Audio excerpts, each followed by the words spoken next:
ಚಳ್ಳಕೆರೆ ತಾಲೂಕು ಪಂಚಾಯತ್ ಕಚೇರಿಗೆ ನೂತನ ಪ್ರಭಾರ ಕಾರ್ಯನಿರ್ವಾಹಕ ಅಧಿಕಾರಿಯಾಗಿ ಹಿರಿಯೂರು ತಾಲೂಕು ಪಂಚಾಯತಿಯ ಡಾ ಪ್ರಮೋದ್ ಸೋಮವಾರ ಅಧಿಕಾರ ಸ್ವೀಕರಿಸಿದರು. ಅಧಿಕಾರ ಸ್ವೀಕರಿಸಿದ ಬಳಿಕ ಕಚೇರಿ ಸಿಬ್ಬಂದಿಗಳೊಂದಿಗೆ ಪರಿಚಯ ಸಭೆ ನಡೆಸಿದ ಅವರು, ಗ್ರಾಮೀಣ ಭಾಗದ ಜನರು ಸರ್ಕಾರಿ ಸೌಲಭ್ಯಗಳಿಗಾಗಿ ಕಚೇರಿಗೆ ಬಂದಾಗ ಅವರನ್ನು ಅನಗತ್ಯವಾಗಿ ಅಲೆದಾಡಿಸದೆ ಸಕಾಲಕ್ಕೆ ಕೆಲಸ ಮಾಡಿಕೊಡಬೇಕು ಎಂದು ಸೂಚನೆ ನೀಡಿದರು.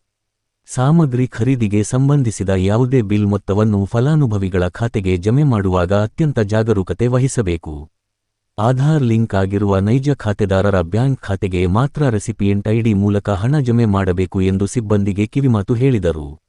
ಒಬ್ಬ ವ್ಯಕ್ತಿಯ ಹೆಸರಿಗೆ ಒಂದಕ್ಕಿಂತ ಹೆಚ್ಚು ಬ್ಯಾಂಕ್ ಖಾತೆಗಳಿದ್ದರೂ ಯುಪಿಐ ಮಾದರಿಯಲ್ಲಿ ಒಂದು ಖಾತೆಯನ್ನು ಆಯ್ಕೆ ಮಾಡಿಕೊಂಡು ನಿಖರ ಫಲಾನುಭವಿಯ ಖಾತೆಗೆ ಹಣ ವರ್ಗಾವಣೆ ಮಾಡುವಂತೆ ಸೂಚಿಸಿದರು.